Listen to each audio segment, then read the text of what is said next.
Bienvenidos a esta entrevista con el presidente de la República, Martín Vizcarra, para todas las plataformas de la República. Presidente, muchas gracias por venir. Al contrario, Augusto, muchas gracias por la invitación. Vayamos al terreno. Quería, en principio, preguntarle, usted siempre se jacta de actuar con transparencia. Si nos puede decir, apelando a eso, ¿por quién votó el domingo en Moquegua?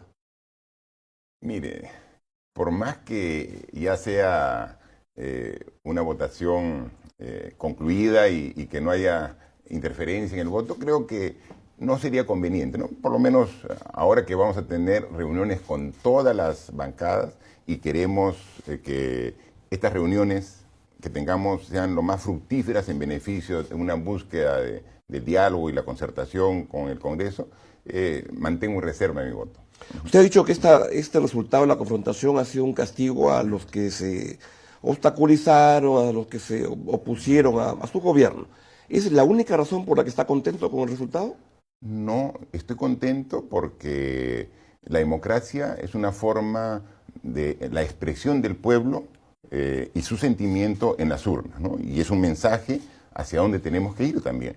Y por ejemplo, no solamente uno puede concluir en función de los resultados de la votación que las caras visibles que más confrontaban desde el Congreso con el Ejecutivo han sido castigadas porque ya no son parte del próximo Congreso, ¿no? Es decir, está claramente identificado. Pero en general, si vemos y sumamos la votación que ha alcanzado todos los partidos que eran parte del anterior Congreso, más o menos están por un tercio. O sea, que quiere decir que en general la población ha votado por un cambio de planteamientos, un cambio de visión, y creo que hay que acoger esa voluntad popular. Ahora, esta elección cierra un ciclo, un capítulo de la historia política del país y de su gobierno en particular.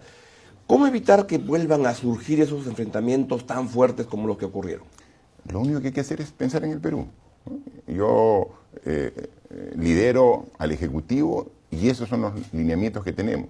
O sea, no solamente es un eslogan del gobierno el Perú primero. Pueden dar fe todos los ministros, pueden dar fe los funcionarios, que siempre la indicación y el objetivo que tenemos como gobierno es tomar las medidas para cambiar las cosas en beneficio de la población.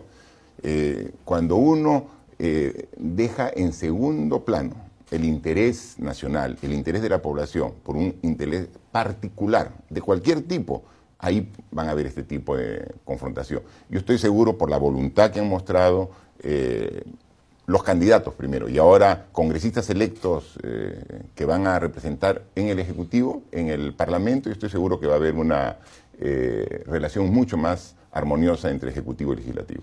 No quiero entrar tanto en el pasado, pero ¿tiene usted alguna autocrítica por su parte, a su comportamiento en esa pelea tan fuerte entre el Fujimorismo, el APRA y su gobierno? ¿Hay algo que usted pudo haber hecho diferente para cambiar las cosas?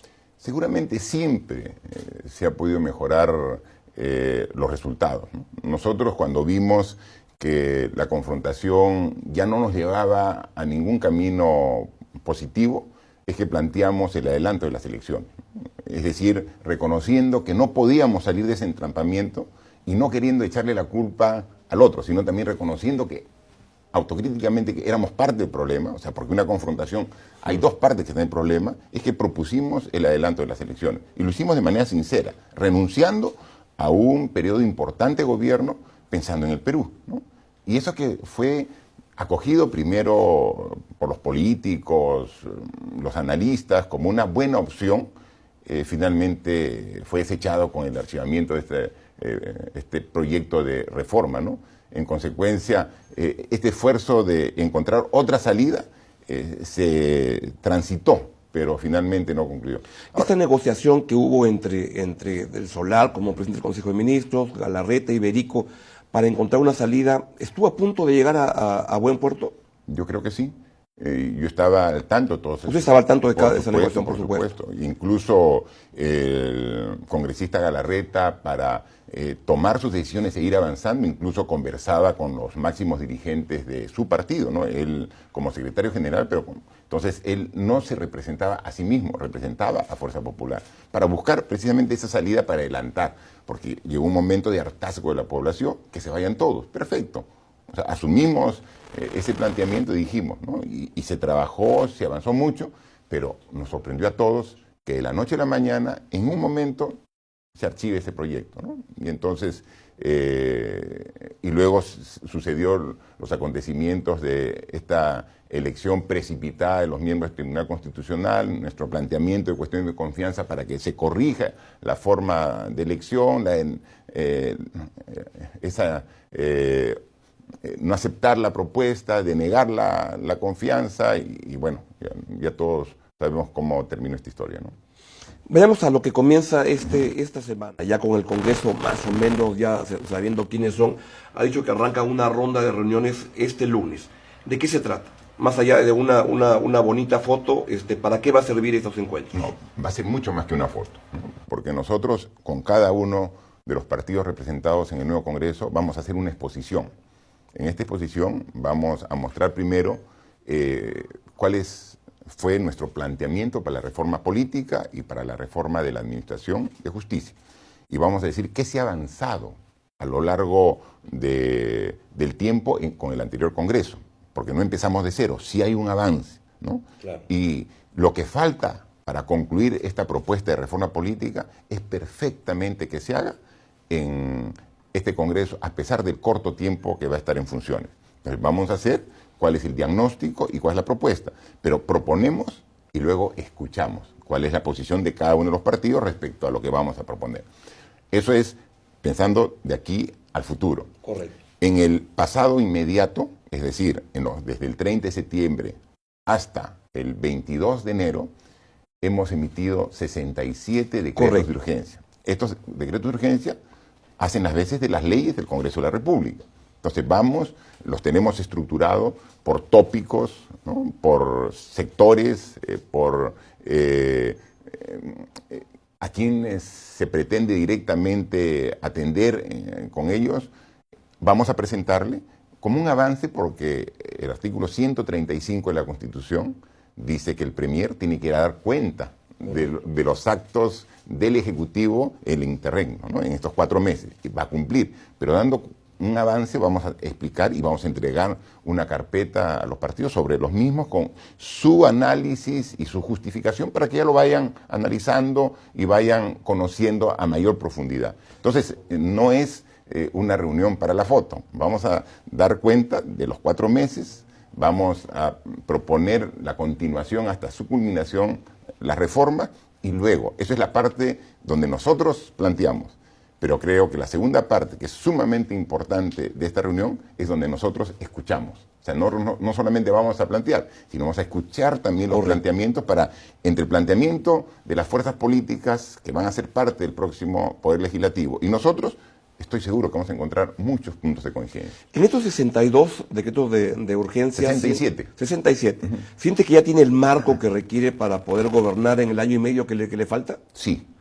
Lo sustancial que requeríamos para tomar medidas en varios aspectos, en aspectos laborales, en aspectos económicos, en aspectos de desarrollo social, en todos ellos hemos por eso priorizado. Yo le cuento que cuando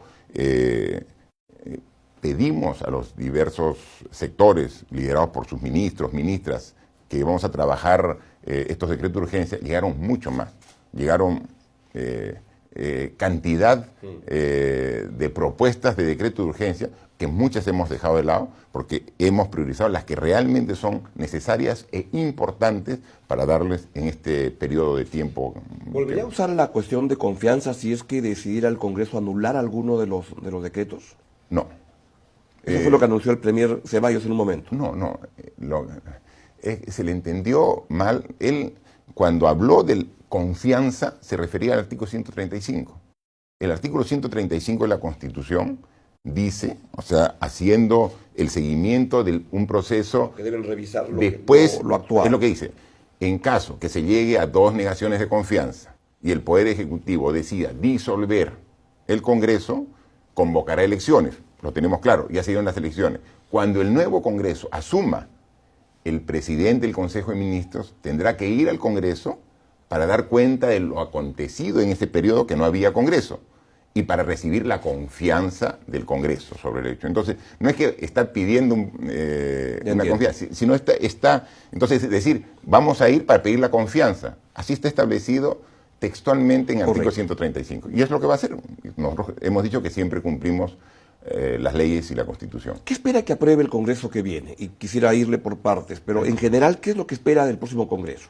No, ¿Que apruebe qué cosa? lo que yo creo, primero, es una toma de conciencia, tanto el Congreso como el Poder Legislativo y nosotros, que tenemos solamente año y medio de gestión hasta concluir nuestras funciones. Entonces, ¿Y qué implica eso? que tenemos que ir a lo que realmente es prioritario. O sea, cuando uno tiene un periodo de gestión de 5 años, que es el periodo normal, entonces uno puede comenzar a hacer un cronograma laxo con sus holguras. Pero cuando tienes un cronograma que como plazo tienes 1 año y medio, entonces tienes que ir directamente a lo que es prioritario. ¿Qué es lo prioritario en su opinión en este momento? Prioritario es concluir las 2 reformas, ¿no? La política. La política. En la política, entonces, empecemos con eso. ¿Qué es lo que espera en concreto que ocurra en el caso de la reforma política en todo lo que está pendiente? Mire, nosotros, o sea, nos ratificamos en la propuesta que presentamos al Congreso anterior, fruto de un análisis, un trabajo que hizo la Comisión Política, integrada por gente muy reconocida, con mucha experiencia, liderada por el doctor Tuestre. Entonces, tenemos, o sea, no vamos a sacar nuevos proyectos, son los mismos proyectos que se han quedado a medio camino. ¿Y usted esperaría que aprueben el paquete en conjunto, lo que ustedes enviaron al Congreso? No en conjunto, o sea, con la disposición de analizar. ¿Bicameralidad? ¿Usted quisiera que se apruebe? Nosotros la propusimos. Así es. ¿No? La propusimos, nosotros creemos que la bicameralidad beneficiaría el desempeño del legislativo, ¿no? Tener 2 instancias Correcto. ayudaría mucho, ¿no? ¿Estamos a tiempo de reflotarla? Lo que hay que ver es si los tiempos nos dan para que pueda aplicarse en estas elecciones de 2021. Quizás se pueda, en otros aspectos, sí tomar decisiones importantes para la aplicación en las elecciones del 2021. Y podría ser que la bicameralidad se la deje lista para que se aplique en las elecciones de 2026. ¿No? Ahora, Entonces, ¿podrían hacer algún cambio para que de manera transitoria, por única vez, se postergue y que los cambios sean hasta 6 meses antes? sí lo vamos a plantear. Es una de las cosas, porque O sea, que puedan trabajar no tan apurados, sino que hasta julio, agosto. eso va a ser una propuesta que vamos a plantear a todos los grupos políticos, ¿no? Concuerdo plenamente con su análisis, porque si es que los cambios solamente se van a aplicar 1 año antes de las elecciones, no quería nada de tiempo, Claro, porque el 11 de abril ya no falta nada. y van a asumir en funciones En seguramente en marzo, o sea, en 1 mes. No alcanza. Por más voluntad que haya, no se puede hacer. Entonces tendría que ser 6 meses. Pero el tema con la bicameralidad, que siendo un cambio que creemos nosotros necesario, hay que recordar que no hace mucho, el 2018, en diciembre, precisamente por el cambio y la distorsión que hizo Claro. el anterior Congreso, la población votó en contra de la Si bicameralidad. la mayoría metió una trampa en esa Metió una pregunta y trampa. distorsionó todo. Distorsionó. Entonces, Pero usted cree que la bicameralidad es algo positivo. yo creo que sí es algo positivo, pero creo que como es un concepto que ya fue tratado y fue analizado y votado por la población en un referéndum, yo creo que ese concepto debería analizarse y dejarse aprobado, pero no creo conveniente que sea para las elecciones de 2021. Debería ser para el 2026. Pero todos los otros cambios. Preferencial, sí, el voto preferencial, ¿cree que usted está a favor de anularlo? estoy a favor de anular el voto preferencial. Y eso se podría aprobar. Eso se podría aprobar. Y así fortalecemos a los partidos Correcto. políticos. Otro tema es el tema de la inmunidad parlamentaria, ¿no? También hicimos una propuesta. ¿Qué cosa plantea? ¿Anularla? No anularla, modificarla, porque tal como está ahora la inmunidad, simplemente no se puede aplicar, ¿no? Entonces, tiene que corregirse para que sea otra instancia y no sea el propio Congreso el que levante la restricción. ¿Algún otro tema importante en reforma política que usted quisiera promover? No, son los que están. Por Son eso los digo, que no queremos nuevamente Perfecto. poner temas sacados debajo de la mesa. O sea, somos coherentes. Ya hicimos una propuesta que fue elaborada y planteada por una comisión de expertos que tampoco ellos le hicieron de ese momento, recogieron todas las propuestas que ya se tienen. Así es. Entonces, eso, lo mismo en la reforma del sistema de administración de justicia. Correcto. ¿Ahí qué es lo que está pendiente? Mire, nosotros, por ejemplo, ¿no? Se planteó sobre la idoneidad de la profesión del derecho, los abogados, ¿no? Entonces, actualmente, o sea, jueces, fiscales, todos son abogados. Y sin embargo, tiene que haber un mayor control de la formación del abogado, no solamente académica, sino ética, y también el control de su trabajo en sí, ¿no?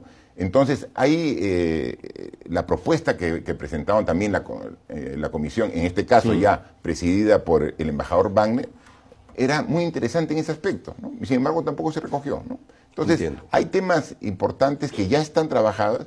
Eso lo tenemos en un diagnóstico donde hemos visto qué se ha avanzado y qué es lo que falta, y eso es lo que vamos a presentar a las bancadas, que nos reunimos ya el día lunes, nos reunimos con ya 4 bancadas confirmadas, el día martes con 3 y 2 que seguramente entre hoy y el día lunes estamos confirmando. La idea es que al miércoles debemos habernos reunido con las 9 bancadas. Estupendo. ¿Cuál es su opinión sobre la conformación de la Junta Nacional de Justicia?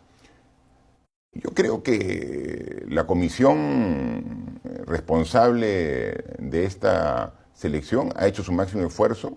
Hemos hablado precisamente con su presidente, que se ha integrado esta semana a la Comisión de la Reforma de Justicia, que faltaba que su puesto estaba vacante, ¿no?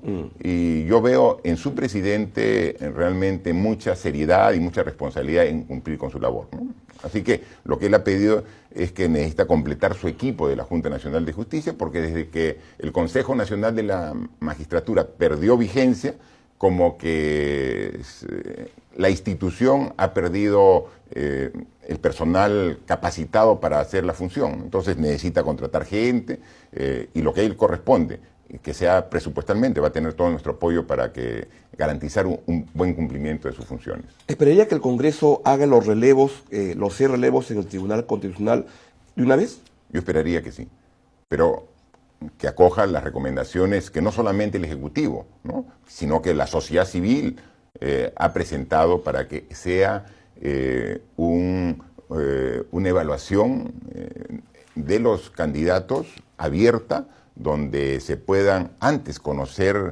la calificación, donde pueda recibir también análisis y una fiscalización de la población. Si es que hacen esos cambios, que deberían hacerlos y que han manifestado que quieren hacerlo con mayor transparencia, claro que sí, esperemos que haya la renovación como corresponde, después del plazo cumplido de los miembros del Tribunal Constitucional. Hemos hablado de lo que se espera, lo que usted espera que el Congreso haga. Vayamos a lo que se espera que su gobierno haga. ¿Qué expectativa tiene y qué cosa quiere lograr en concreto en el año y medio que le falta? Mire, tenemos... Ya con todo el marco, con un Congreso que se presenta, con el cual usted dice que puede trabajar, con los 67 decretos de urgencia, como que ya no hay excusa para no avanzar en todo lo que usted requiera. Mire, nosotros de los 67 decretos de urgencia, 21 son propuestos por el Ministerio de Economía y Finanzas, ¿no? Es decir, es el sector que más decretos de urgencia ha propuesto y nosotros como Consejo de Ministros hemos aprobado. Luego, el segundo sector es educación, la PCM y transportes y salud. En ese orden están los... Pero se da cuenta que son 21 que tienen referencia económica, porque queremos nosotros, en ese aspecto, tener la seguridad y garantía que el crecimiento económico va a mejorar en el próximo año, en este año 2020 y el próximo año 2021. ¿Qué es lo que la gente está pidiendo? Porque lo que hay la sensación de que a su gobierno lo aprueban con mucho entusiasmo en lo que es la promoción de la lucha anticorrupción, la reforma política, pero como que en las asignaturas de empleo y seguridad como que no anda muy bien. No. En seguridad vamos también a tomar acciones... Pero la gente no lo siente. Sí, sí. Por empleo empecemos, por generación de empleo, siempre es tan importante para la ciudadanía. El empleo se genera en la medida que haya más obras, ¿no? Más inversión. Más inversión. Correcto. Le doy un dato. Enero 2020, la ejecución de la inversión pública, es decir, la suma de lo que ha invertido los municipios, los gobiernos regionales y los ministerios, es decir, los 3 niveles de gobierno, se ha duplicado respecto al año 2019. Es una buena noticia. Es una excelente noticia. O sea, nuestro objetivo era mejorar, pero duplicar la ejecución pública. O sea, estar sobre los 1.000 millones de dólares. El año 2019, la ejecución de todo el aparato público fue poco más de 500 millones. Este año 2020, enero, tiene una ejecución pública mayor de 1.000 millones de soles. Qué bueno. Ahora, ¿y por qué se ha dado? Porque estamos trabajando intensamente en ello. Desde este año, desde el 3 de enero, fue la primera reunión que tuvimos con la ministra de Economía y Finanzas y con todos los gobernadores regionales. Hemos comenzado a trabajar con gobernadores regionales, con alcaldes, primero del AMPE, de Remurpe, municipalidades rurales, y todos hemos asumido compromiso. O sea, no es que tú tienes que mejorar, todos tenemos que mejorar. Y eso está muy bien que avance porque es fundamental. ¿Y eso por qué aumenta la inversión pública? Porque estamos aumentando la asignación a carreteras, a colegios, a centros de salud, a canales de regadío, a bocatomas, a reservorios. Todo ello se está trabajando con el doble de intensidad que el año 2019. Inversión privada es donde hay demasiadas quejas de que no avanzan los proyectos por demasiadas trabas que hay en el Estado. Mire, el año pasado la inversión minera fue de más de 6.000 millones de dólares, aumentando respecto a todos los años anteriores. Y este año, 2020, la inversión minera va a ser mayor que el año 2019. O sea, estamos hablando de cifras. Hace 10 días, en una reunión organizada por el Ministerio de Economía y el nuevo director ejecutivo de Proinversión, ante más de 300 empresarios del país, se presentó cuál era la cartera de inversiones para los próximos 18 meses. Son 23 proyectos que se ha priorizado de inversión privada. 23 proyectos por una suma de más de 5.000 millones de dólares. Pero podemos armar una lista de cosas que están todavía muy paradas, como Chavimochi, que está todavía en negociaciones, o Tía María, en el cual usted acaba de hacer un anuncio de que ya no va. ¿Esto lo hizo para evitar este tacanacuy con Elmer Cáceres? No, lo que pasa, a ver, Chavimochi, ¿no? Nosotros como ejecutivo hemos tenido una posición desde hace ya buen tiempo, que ese proyecto era inviable que se concluya como se inició. El proyecto Chavimochi, la tercera etapa, que es la presa de Palo Redondo, así es, ¿no?, estaba siendo ejecutada por Odebrecht. Correcto. Y Odebrecht, dentro no solamente de los otros proyectos donde ha aceptado que ha dado coimas, también en una de sus delaciones de las últimas semanas, también dice que ese proyecto ha tenido también un pago indebido por parte de Odebrecht. ¿Y mientras qué van a hacer con la obra? ¿Va a quedar ahí esperando a...? No. Hay mecanismos y hay salidas. Incluso hemos dado decretos de urgencia para este tipo. Entonces, lo que estamos viendo y conversando con el gobernador de La Libertad, decirle, mira, no hay forma de que Odebrecht termine este proyecto. Por más que sería lo más viable desde el punto de vista técnico, pero desde el punto de vista legal y el punto de vista político, es imposible. Entonces, hay que hacer el corte del proyecto, ver el saldo de obra y hacer una nueva licitación. Eso lo hacemos en 4 meses. ¿Cree que va a salir en 4 meses? La licitación y iniciamos la construcción del saldo de obra. Más o menos, este proyecto está avanzado en 70%. Ese 30%, entonces le hemos dado mucha vuelta. ¿Por qué? Porque la obra está bajo responsabilidad del Gobierno Regional de La Libertad, no del Ministerio de Agricultura. Lo que se ha definido, bien, si quiere, lo pasa al Ministerio de Agricultura y nosotros en 4 meses estamos lanzando la licitación. Y la Tía María sí no va a salir en su gobierno ni de Nosotros estamos a favor de la inversión privada, en todo aspecto. Proyectos de irrigación, como el de Majes en Arequipa, Chavimochi, proyectos portuarios hemos incentivado y hemos sacado adelante el puerto San Martín aquí en Ica, el puerto Salaberry en La Libertad, en Trujillo. Estamos trabajando nuevos aeropuertos y, cómo no, también proyectos mineros. Pero en el caso de Tía María, ¿no hubo un discurso en su caso doble y que Elmer Cáceres lo desenmascara sacándole los audios? No. En Tía María, como todos los proyectos, para que se lleven adelante, tienen que haber las condiciones sociales adecuadas. Recuérdese que Tía María, en un primer intento, quiso sacarlo durante el gobierno de García. Sí. 3 muertos. En un segundo intento, quiso sacar durante el gobierno de Humala. 5. 5 muertos. Nosotros estamos poniendo todo el esfuerzo en que salgan los proyectos, pero tienen que haber las condiciones sociales. Y ahí no es que nosotros no quisiéramos sacar el proyecto Tía María. Lo que nosotros somos claros en decir que ahora no existen condiciones. Y en el año y medio que queda gobierno, nosotros tenemos que trabajar a favor del desarrollo del distrito de Cocachacra, de la provincia de Islay, para atender sus necesidades y la propia empresa minera hacer lo propio, generar condiciones previas que no están para que pueda salir adelante. O sea, no es que descartemos el proyecto porque no tengamos voluntad, sino porque es claro, y cuando uno va a la zona lo puede evidenciar, que no están dadas las condiciones sociales en el proyecto Tía María, porque no se ha trabajado previamente en el desarrollo del entorno. ¿Usted no contribuyó también a enredar más las cosas ahí? Mire, porque dijo su gobierno, va, luego no va, y luego se movieron un poco de ruido y todo se enredó. Augusto, desde un inicio nuestra posición no ha variado. ¿El proyecto Tía María es importante? Sí es importante. ¿Es necesario que se haga? Sí es necesario. Pero no se puede imponer. Tiene que llevarse adelante con el acuerdo y el consenso de la población del entorno. Eso lo hemos dicho ahora, lo hemos dicho hace un año y lo hemos dicho al inicio de nuestro gobierno. Que es importante, sí, pero no se ha trabajado para que el entorno sea favorable al proyecto, como sí, por ejemplo, se ha hecho en la ampliación de Toromocho, en la proyecto Mina Justa, en el proyecto Quellaveco en Moquegua. O sea, obviamente, ¿hay proyectos que están llevando mineros adelante? Por supuesto que sí, porque había un trabajo de diálogo, coordinación, búsqueda de consenso. Esto no se ha trabajado en el proyecto Tía María. Entonces, la única forma de llevar adelante sería por una imposición a la fuerza, como se ha tratado en 2 oportunidades y que hemos visto no ha dado claro. Resultados. ¿Que queremos nuevamente imponer? No, pues, hagamos, por ejemplo, uno de los requisitos que pide, y con justa razón, los agricultores de Valle de Tambo, para aceptar cualquier inversión, es que le den agua regulada. Y no hay una presa para el Valle de Tambo. Yo esta semana voy a ir a Yanapuquio, que es la ubicación, porque estamos terminando el perfil para sacar ya el concurso oferta de la construcción de la presa de Yanapuquio, que va a ser una presa que regule el agua del río Tambo para todos los agricultores.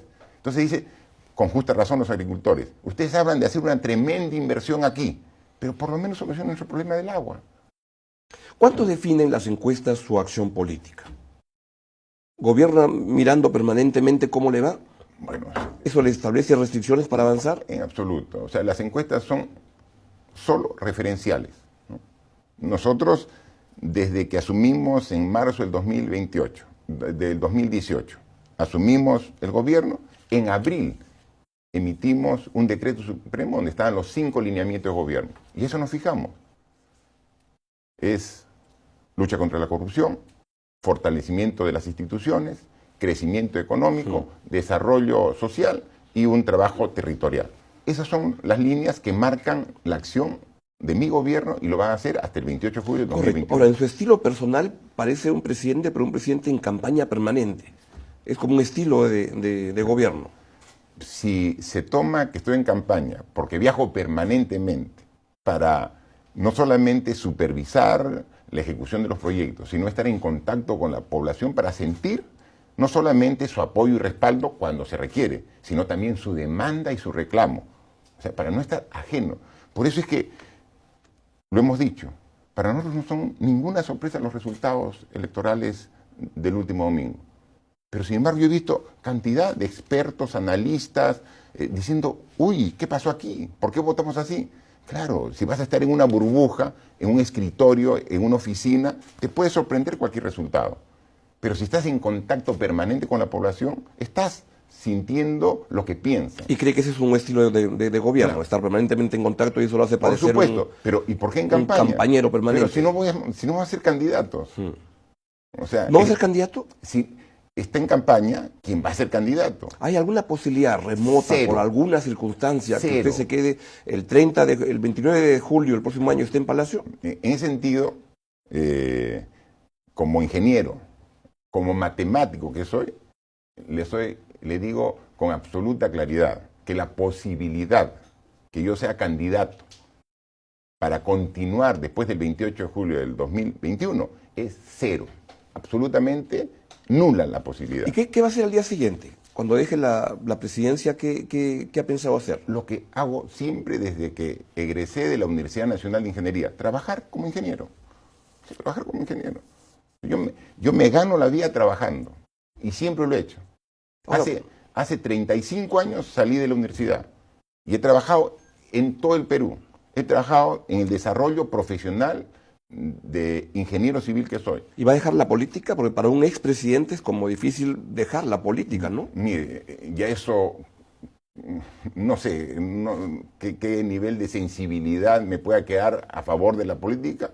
Tendría que evaluarlo en agosto del próximo año, ¿no? Pero ahora vamos a seguir trabajando.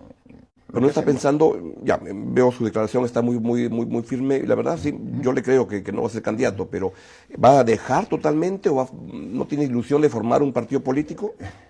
Tendríamos que evaluarlo ya después del 28 de julio del 2021, ¿no? Porque ahora, si estaría en función de un partido político, perdería el foco de mi responsabilidad, de gobernar, sentando las bases de una sociedad que prospere, pero con justicia, cerrando las brechas y disminuyendo la gran desigualdad que existe en nuestra sociedad. Eso es lo que me motiva y mi principal incentivo de trabajo de aquí hasta que concluya mis funciones. Ahora, es consciente, algunos congresistas o futuros congresistas hablan de que podrían fusilarlo, pero es consciente que el próximo Congreso va a haber gente que lo va a querer meter preso, No creo.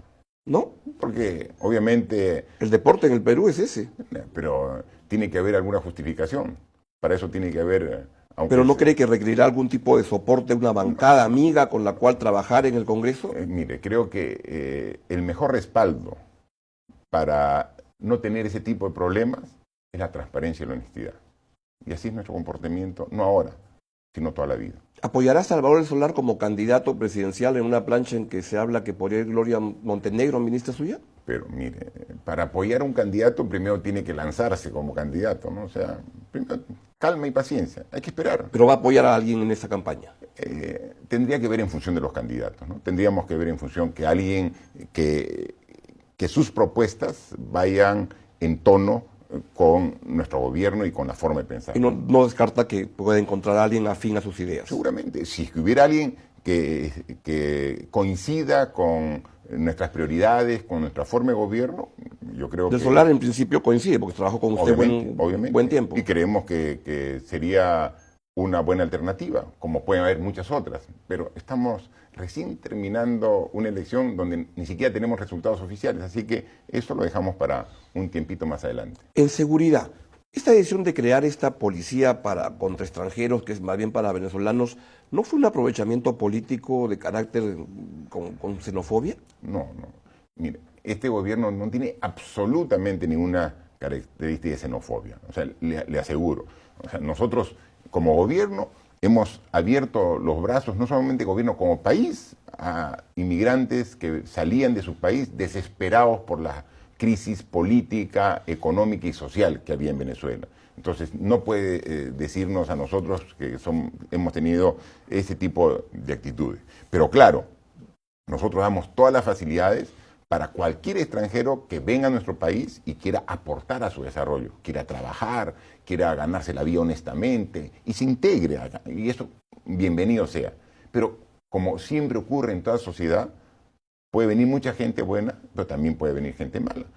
Y con la misma rigurosidad que buscamos a los delincuentes nacionales, tenemos que ver también a los extranjeros. ¿Y cree que se requiere una policía especial para eso? No es una policía especial, es la misma policía. Claro, es la por misma eso policía. sorprendió parecer un aprovechamiento de crear una policía. No, es la misma policía, pero los procedimientos que se hacen para un extranjero tiene dentro de la propia ley vigente nuestra, tiene algunas particularidades. Entonces tiene que haber gente que conozca la normatividad para agilizar y ser más eficientes en su trabajo, ¿no? O sea, no hay un trato especial como tal, sino en el procedimiento, ¿no? Por ejemplo, si viene se hace un operativo como el que hubo el mes pasado en el balneario Punta Negra. Así es. Ya, entonces, y más de 130 delincuentes, porque finalmente se ha encontrado que han tenido, la gran mayoría de ellos, serios problemas con la justicia.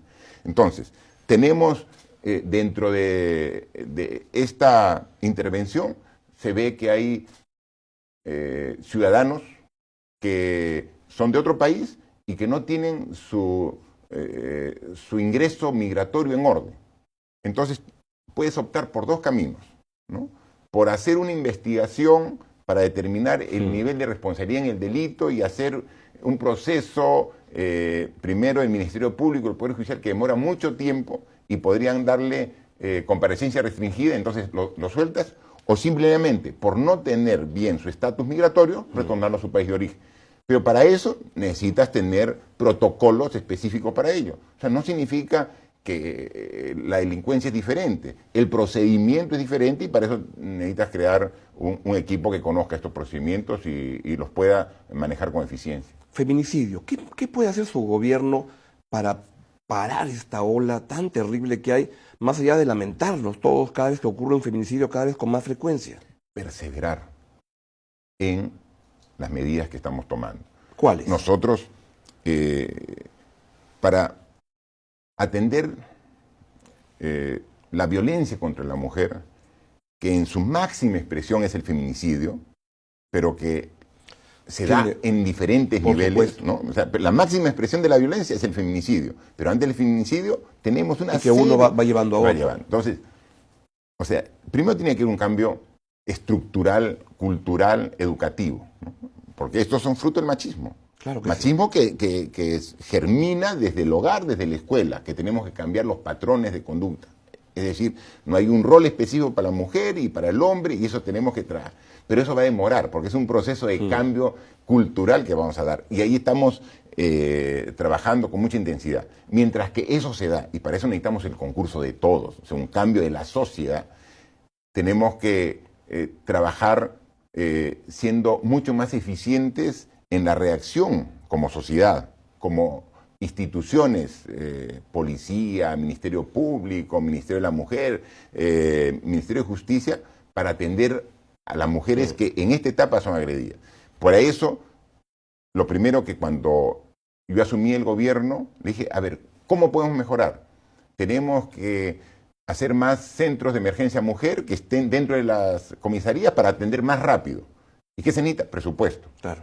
Hemos triplicado, de 2018 al 2019 hemos triplicado el presupuesto para ese efecto. Y de 2019 al 2020 nuevamente hemos triplicado. Entonces, estamos creando más centros de emergencia mujer, estamos mejorando la capacitación de todo el personal, la propia policía. También tiene que haber un cambio de actitud, ¿no? Porque muchas veces claro, en la policía... Se va a la comisaría y te atienden. Y no atiende. Y por eso ha visto que el Ministerio del Interior es ahora muy drástico. Cuando sea un caso y no hay atención, inmediatamente...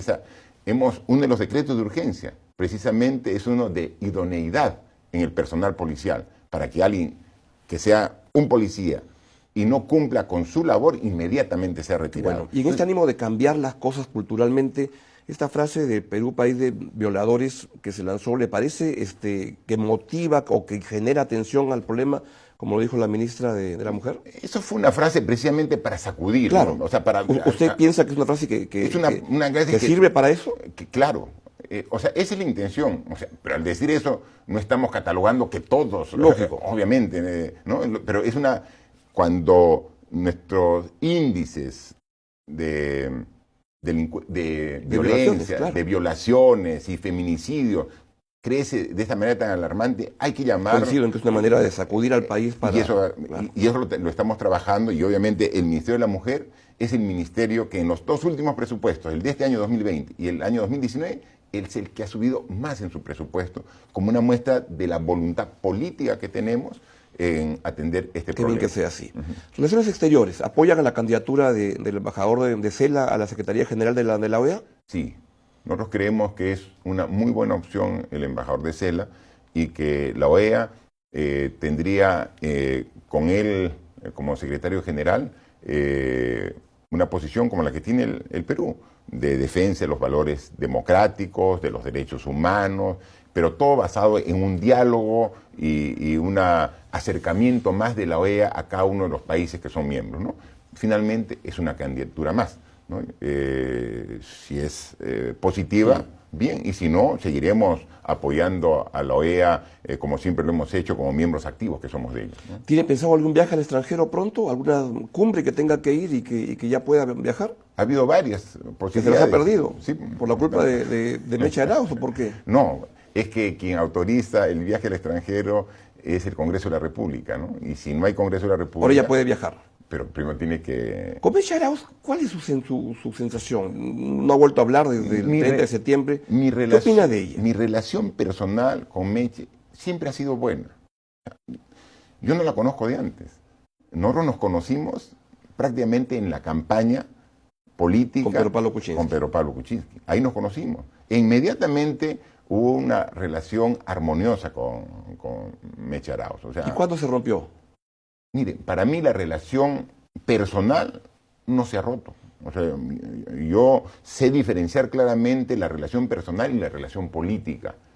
La relación política sí, se puso tensa y se rompió ya con los actos del 30 de septiembre, ¿no? Cuando nosotros tomamos la decisión constitucional de disolver el Congreso y que ella juramentó como nueva presidenta, ¿no? O sea, sin ninguna base ni sustento legal, ¿no? ¿Hay algo que quisiera decirle? No, que le reitero siempre mi respeto como persona y que en el aspecto personal no está más distante en el aspecto personal. En lo político sí. En lo político definitivamente sí, ¿no? Por eso es que su chamba un día. ¿No?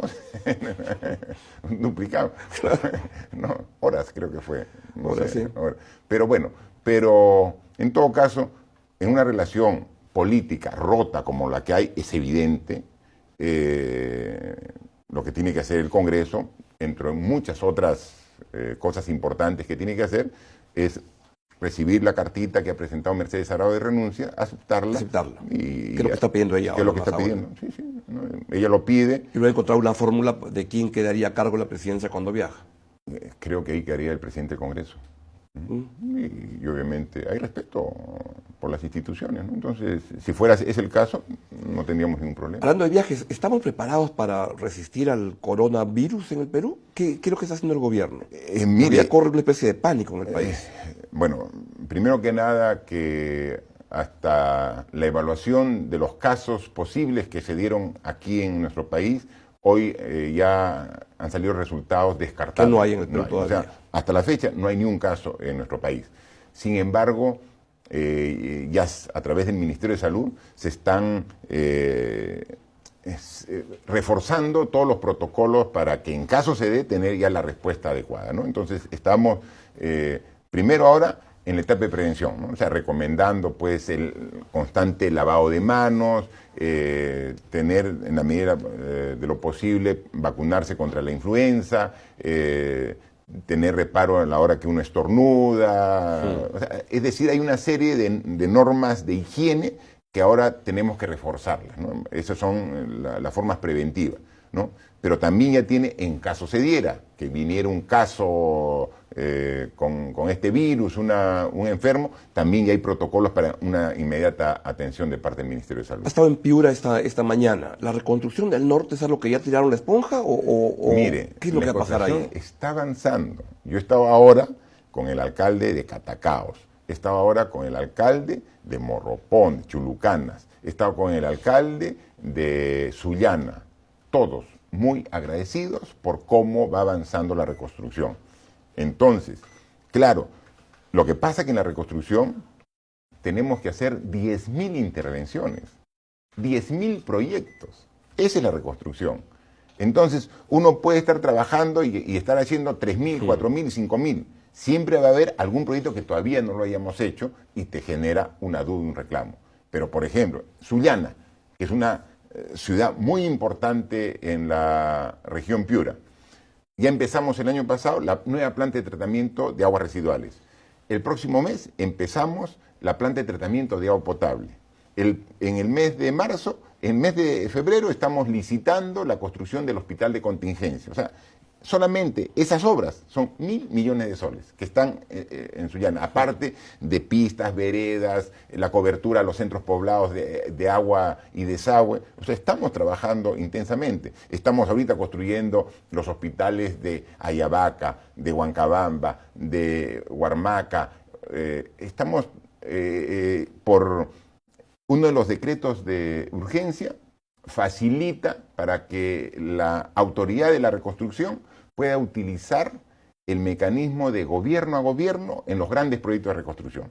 Los medianos y pequeños se van a seguir haciendo con el método convencional, pero los grandes proyectos, por ejemplo, las soluciones integrales de los ríos, o sea, cómo protegemos el río desde la cuenca baja hasta la cuenca alta para que no desborde, cómo mejoramos el drenaje fluvial de las grandes ciudades, por ejemplo, en Piura, Sullana, Paita, Talara. Todo eso ya va a salir con gobierno por gobierno. Tenemos gobiernos que desarrollan alta tecnología e ingeniería que están interesados. Estados Unidos, Canadá, Holanda, Francia, Japón, ya han ido a la zona. En el mes de febrero van a presentar sus propuestas. En de marzo se evalúa y se firman los convenios de gobierno a gobierno en el mes de abril. Entiendo. Entonces estamos trabajando. Y para el año 2021, lo que es reposición de infraestructura, va a estar al 100% terminada la reconstrucción del norte. Tía María no va, pero Chinchero va, a pesar de los reparos ambientales y todos los problemas que ha tenido. Estamos trabajando y estamos avanzando. Es un anhelo largamente anhelado y demandado por Cusco y estamos trabajando. Y estamos con la nueva ministra, Sonia Guillén, la nueva ministra de Cultura, poniendo mayor énfasis y atención a los temas precisamente arqueológicos, culturales, para que esta construcción no colisione con esos conceptos o que los efectos sean los menores posibles. Estamos trabajando en ello. ¿El sueldo mínimo va a subir pronto? Dijimos que se analizaba en el primer trimestre y yo pienso que antes que termine el mes de marzo debe tener un incremento. Más allá de todos estos temas, la gente lo aprecia a usted particularmente por lo que lo asocia con la lucha anticorrupción. ¿Qué es lo que hace usted en concreto por la lucha anticorrupción? Para empezar, tolerancia cero cuando haya un acto de corrupción que veamos no solamente en el gobierno, sino en cualquier instancia. Todos los pedidos operativos, presupuestales del Ministerio Público, del Poder Judicial, han sido atendidos. Claro, hay algunas restricciones para el aumento de sueldo, ¿no? Pero, porque hay límites, pero los pedidos de presupuesto adicional para aumentar fiscalías especializadas para gastos operativos, en la medida posible estamos atendiendo para que el Ministerio Público tenga las herramientas de precisamente llegar a investigaciones profundas para castigar los actos de corrupción.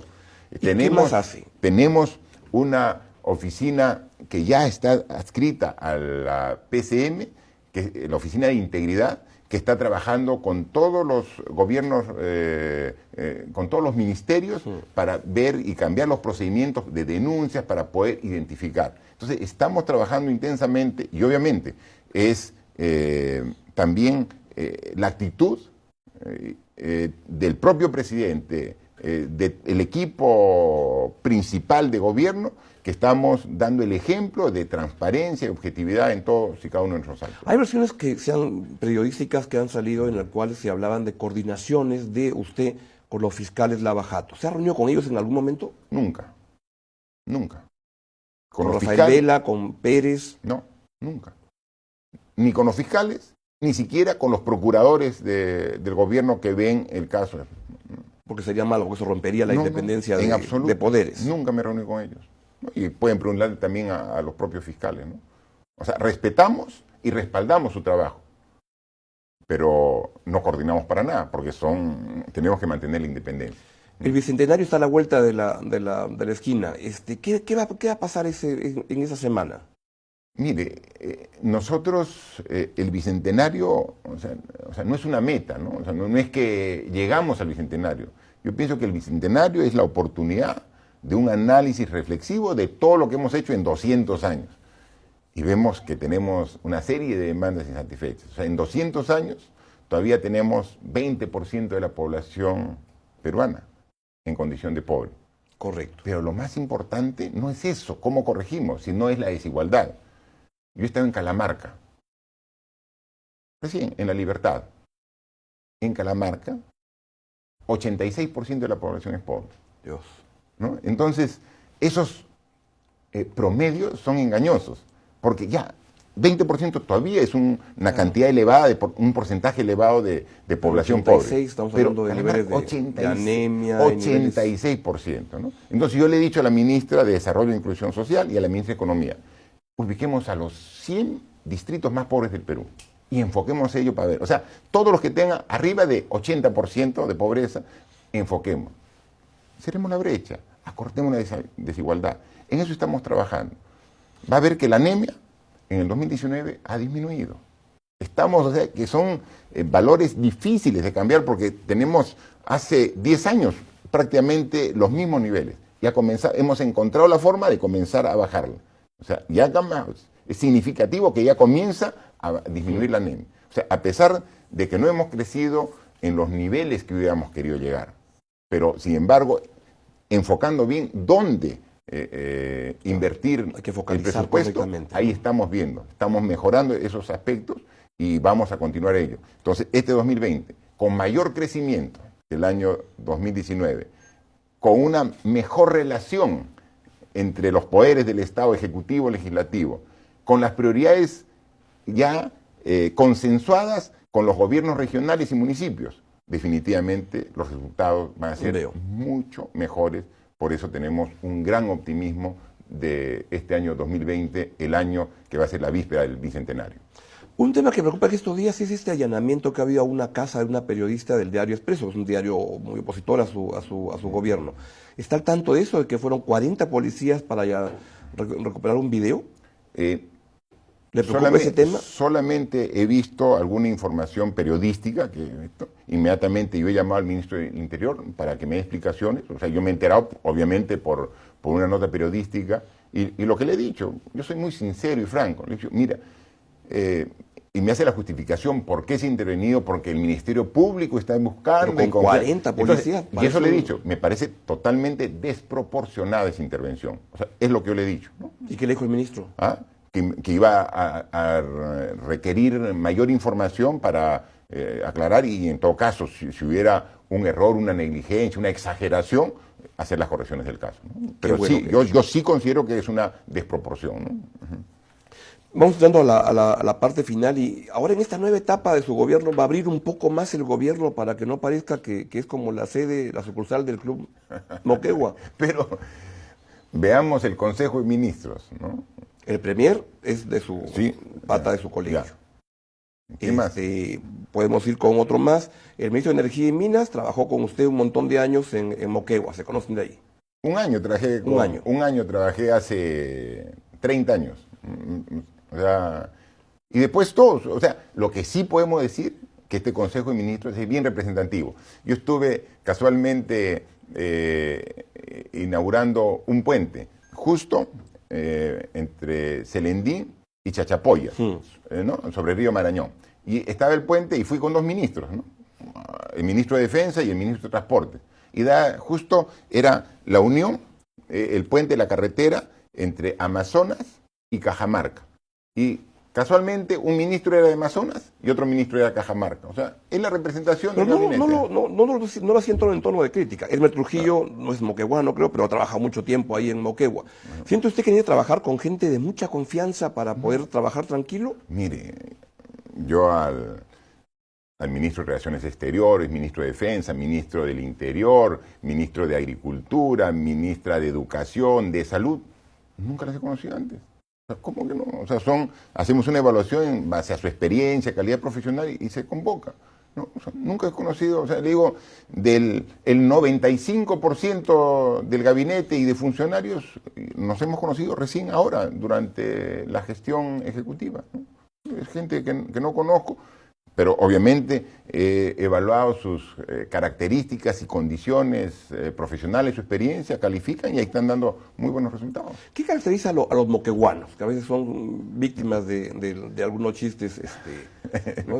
No sé, en todo caso es bien difícil uno mismo, y yo podría decirle todas las virtudes, ¿no? Pero mejor que sea una evaluación imparcial de alguien ajeno. ¿Y usted qué ha aprendido de su paso de gobernador de Moquegua, que estuvo en el Moqueguazo además, hasta en estos 15 años en los cuales su vida política ha ido en ascenso hasta ahora. ¿Cómo ha sido su trayectoria y cómo se siente jugando ahora en esta cancha de Lima y ya no en la de Moquegua? Mire, yo desde que salí de la universidad y comencé a trabajar y ejercer mi profesión de ingeniero y luego en la actividad privada de empresario de construcción, siempre me he dado íntegro al trabajo. O sea, yo soy muy apasionado con lo que hago, soy muy apasionado. O sea, me doy íntegro. Sí. Pero entonces, yo me doy íntegro cuando he estado en la actividad privada.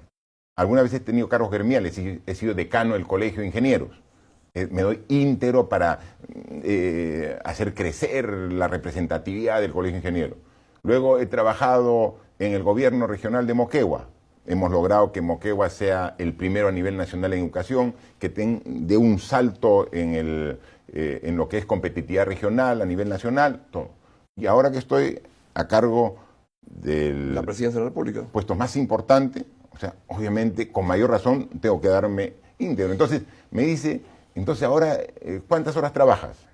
Serán pues 15 horas diarias. ¿Cómo es un día regular en su vida?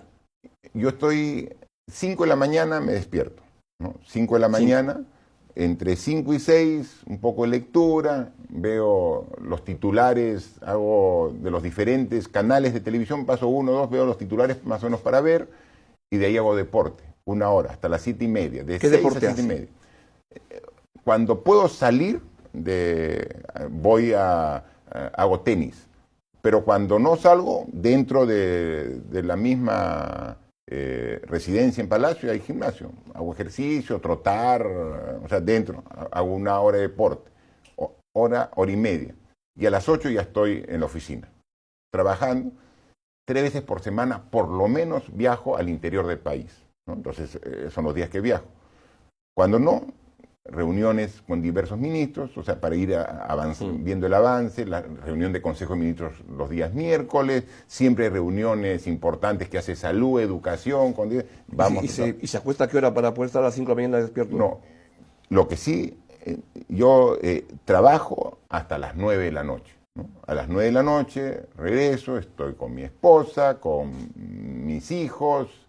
Trato de ver un poquito a mis 2 nietos, uno que recién tiene 3 mesecitos, otro de 2 años, entonces ya vida familiar un rato hasta las 11 de la noche, que es a la hora que yo duermo entre 5 a 6 horas y es más que suficiente. O sea, tengo un sueño profundo, como toda persona que tiene su conciencia tranquila, que se esfuerza y se da íntegro, y en 5 horas de sueño completamente recuperado para iniciar nuevamente la jornada. 2 preguntas finales. La primera es, ¿qué cosa en concreto usted quisiera lograr, sus 3 logros más importantes de aquí al final de su gobierno? De manera así sucinta. Mire, yo quisiera que se note en mi gobierno una prioridad por cerrar las desigualdades. Yo creo que el Perú está muy enfocado en los últimos gobiernos en mantener el crecimiento económico. Nosotros también nos estamos enfocando. Por eso el año pasado nuestro crecimiento, que no es lo que esperamos, pero ha sido el mejor de toda la región, ¿no? O sea, si comparamos los vecinos, Ecuador, Bolivia, Chile, Argentina, Venezuela, Brasil, o sea, muy superior el crecimiento del Perú. Pero no es lo que queremos, vamos a mejorar el crecimiento. Pero lo que sí tengo la seguridad es que no vamos a cimentar el desarrollo que queremos para el Perú si solamente nos fijamos en ese parámetro, crecimiento. Entonces, nosotros estamos enfocados en disminuir la desigualdad. Por eso los 100 distritos más pobres van a tener una atención especial para comenzar a reducir. Entonces, yo quiero que se recuerde como un gobierno que trabajó para reducir la desigualdad. Es difícil, pero con que comencemos a reducir la desigualdad. Hay varios parámetros que la miden, ¿no? El coeficiente Gini, hay una serie de parámetros. El propio Naciones Unidas, con el reporte de Desarrollo Humano, también lo ha visto. El Perú ha crecido 7 puestos desde la última evaluación. Entonces, estamos mejorando, o sea, estamos mejorando el índice de desarrollo humano. Entonces, ese tema de desigualdad es una de las cosas que me preocupa y estamos enfocados. 1. 2. Institucionalidad. La reforma política y la reforma del sistema de justicia. Si tenemos eso, vamos a tener instituciones más sólida. Vamos a tener una democracia que genere confianza a la población. ¿no? Entonces, también ahí vamos y lo estamos trabajando, no es que recién vamos a hacer, desde el inicio estamos viendo cerrar las brechas, disminuir la desigualdad, fortalecer las instituciones, y el otro concepto que vamos es la lucha contra la corrupción. Hemos empezado como una de nuestras banderas y la vamos a terminar con nuestra bandera. Si nos recuerdan a nosotros como un gobierno que luchó contra la corrupción, que trabajó para cerrar las brechas y que generó las reformas para mejorar la institucionalidad, yo creo que me sentiría completamente satisfecho. Pregunta final es, al comienzo de la entrevista le pedí un esfuerzo de transparencia para que me diga por quién votó y no quiso. Le pregunto ahora, y se lo pregunto porque lo veo en el estadio de vez en cuando, ¿hincha de qué equipo es? Yo soy hincha del Huracán. Huracán, de Moquegua. De Moquegua. Sí, pero sí he ido... ha llegado a la... Sí, o sea, pero hace mucho tiempo. Recientemente nomás ha habido 2 equipos moqueguanos que han llegado a la profesional, pero lamentablemente fueron debut y despedida, ¿no? Uno fue San Simón y otro fue Cobresol. Ah, claro. 2 equipos moqueguanos que nos emocionaron. Moquegua tiene un estadio espectacular, con capacidad para 20.000 espectadores. Ahí hubo la sub-19 hace algunos años, tuve la oportunidad de verlo jugar a Neymar en Moquegua, imagínense. Neymar jugó cuando vino a Brasil, jugó con Bolivia, ahí empató 1-1. Y ese estadio tan bonito se usa muy poco porque solamente 2 años hemos estado en la profesional, ¿no? Sub y baja. Pero yo soy, en realidad, aficionado al buen fútbol, ¿no? O sea, veo... Yo no veo los partidos de la Alianza con regularidad. Un poquito más, ¿no? Sí. Pues sospeché que era de la Alianza. No, lo que pasa es que los últimos periodos la Alianza ha estado en los primeros lugares y entonces ha sido el equipo peruano que más jugaba partidos internacionales. Entonces, obviamente, ya cuando jugamos contra un equipo del extranjero, todos tenemos que alentar al equipo peruano, ¿no? Entonces, sí ha estado el partido con River Plate, las finales que se han dado, también voy a ver Alianza Cristal, así que soy un aficionado del fútbol, pero no tengo un equipo... el Huracán. Huracán de Moquegua. Sí. Presidente, muchas gracias por venir a la República para esta entrevista. Le agradezco mucho. Muchas gracias por la invitación y siempre es un gusto conversar con la prensa independiente, objetiva y con toda la prensa. O sea, no los atendemos... en los viajes siempre nos acompañan diferentes medios de comunicación y ellos nos conocen la apertura que tenemos con la prensa, que es fundamental la libertad de prensa y expresión para fortalecer la democracia. Así es, ha sido la entrevista con el presidente Martín Vizcarra. Muchas gracias.